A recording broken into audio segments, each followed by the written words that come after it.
นาคารพัฒนาชนบทหรือท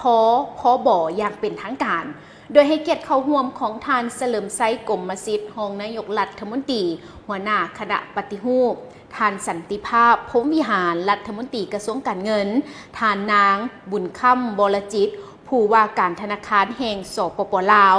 นอกนั้นก็ยังมีธนาคารแล้วก็มีทั้งคณะสภาบริหารคณะอำนวยการพนักงานลูกค้าครูร่วมพัฒนาและภาคส่วนที่เกี่ยวข้องเข้าร่วมด้วยกันในพิธีการดังกล่าวทานสุภักทินไสพรผู้อำนวยการธนาคารพัฒนาชนบทหรือทพบก็ได้รายงานว่าการหันเป็นธนาคารทพบแมนการหันเปลี่ยนจากธนาคารเฉพาะกิจไปเป็นธนาคารธุรกิจเฉพาะเพื่อเป็นการรักษาธนาคารซึ่งเป็นสถาบันการเงินของรัฐที่มีบทบาท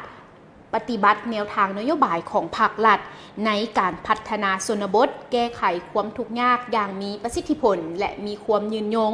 ตามกลไกไหลเลียงเศรษฐกิจโดยมีการปรับปรุงเปลี่ยนสื่อธนาคารที่ตั้งและบทบาทบรรดาระเบียบการนิติกรรมคุ้มครองกงจักการจัดตั้งบุคลากรปรับปรุงฐานะการเงินกลไกและรูปแบบการเคลื่อนไหวธุรกิจให้มีความหลากหลายมีความคล่องโตและสามารถกุ้มตนเองโดยตั้งเป้าหมายก็คือทางธนาคารพัฒนาชนบทหรือว่าทพบก็คือด้านวิสัยทัศน์หรือว่าวิชั่นสร้างธนาคารพัฒนาชนบทหรือทพบให้เป็นธนาคารแถวหน้าที่ให้การบริการทางด้านการเงินสนับสนุนการพัฒนาชนบทแบบทั่วถึงซึ่งเป็นรากฐานในระบบเศรษฐกิจของประเทศให้มีความยืนยงด้านภารกิจแมนการพัฒนาผลิตภัณฑ์และการบริการการเงินแบบครบวงจรและทันสมัยเพื่อให้สามารถแข่งขันและเติบโตอย่างยืนยงพัฒนาความสามารถขององค์กรและบุคลากรให้มีประสิทธิภาพการดำเนินงานด้วยระบบเทคโนโลยีที่ทันสมัยและพัฒนาโครงสร้างพื้นฐานระบบเทคโนโลยีข้อมูลข่าวสารฐานข้อมูลและนวัตกรรมต่างๆเพื่อพัฒนาผลิตภัณฑ์ทางการเงินทางอิเล็กทรอนิกส์ออกสู่สังคมปรับเปลี่ยนวัฒนธรรมของทางธนาคารพัฒนาชนบทหรือทพบสร้างรูปแบบการดำเนินเรียกงานอย่างมีประสิทธิภาพและประดิษฐ์สร้างมีโครงสร้างเป้าหมายตัวชี้วัดขององค์กรและบุคคลปรับปรุงและเพิ่มผลตอบแทนให้แก่พนักงานให้ทั่วระบบเป็นแต่ละปีโดยถือเอาผลของการดำเนินธุรกิจแต่ละปีเป็นตัวชี้วัดสร้างและพัฒนาระบบการบริหารแหล่งทุนให้เพียงพอสามารถระดมทุนด้วยการรับฝากเงินจากสังคมและระดมจากแหล่งทุนอื่นได้ด้วยต้นทุนที่ต่ำสร้างหลักการในการคุ้มครองบริหารธุรกิจที่ดีมีความรับผิดชอบต่อสังคมและสิ่งแวดล้อมเพื่อความมั่นคงและยืนยงปล่อยสินเชื่อดอกเบี้ยต่ำส่งเสริมการผลิตสินค้าและการบริการเพื่อพัฒนาชนบทแก้ไขความทุกข์ยากเป็นต้นต่อและก็ได้มีการเคลื่อนไหวธุรกรรมซื้อเงินตราต่างประเทศในขอบเขตที่ทางธนาคารหรือว่าทหล.อนุญาตให้และกำหนดให้สร้างเงื่อนไขสะดวกกระทัดรัดมีมาตรฐานขั้นตอนแบบมืออาชีพสร้างผลิตภัณฑ์และการบริการที่หลากหลายหันเป็นทันสมัยทางด้านการดำเนินงานเสื่อมโยงระบบเข้ากับระบบธนาคารภาคพื้นและสากลนั่นเองซึ่งมาอยู่ในพิธีการดังกล่าวนั้นในโอกาสนี้ทานสุริวัฒน์สุวรรณจุ่มคำของรัฐมนตรีกระทรวงการเงินประธานสภาบริหารของทางธนาคารพัฒนาชนบทหรือทพบ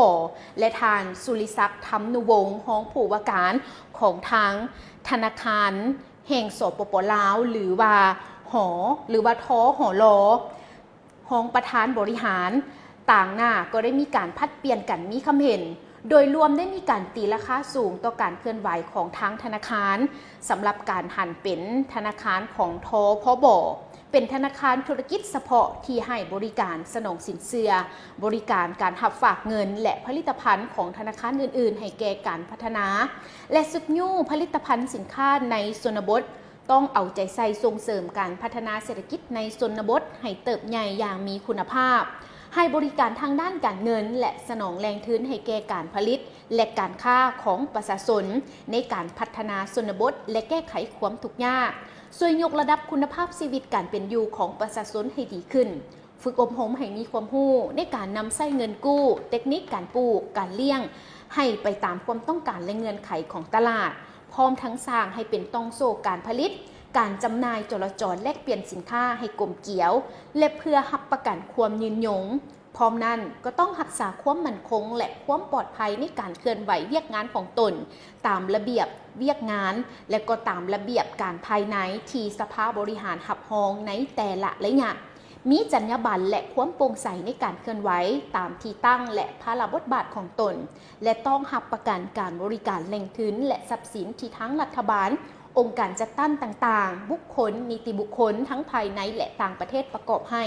หรือให้การสนับสนุนรวมทั้งแหล่งทุนเงินฝากที่ระดมจากสังคมให้ถึงเป้าหมายมีประสิทธิผลบรรลุตามระดับคาดหมายอย่างยืนยนนั่นเองและนี่ก็ถือได้ว่าเป็นอีกหนึ่งเวียกงานที่สำคัญที่เพิ่นก็ได้มีการเปิดโตไปพร้อมๆกันกับการหันธนาคารนโยบายเป็นธนาคารพัฒนาชนบทก็คือความสำคัญและก็เป็นบาดเก้าสำคัญในเวียกงานการเงินของรัฐให้มีประสิทธิภาพที่สูงขึ้นและนี่ก็ถือได้ว่าเป็นภาพบรรยากาศที่เกิดขึ้นในวันที่10 ธันวาคม 2025ที่ผ่านมานั่นเองค่ะคุณผู้ชม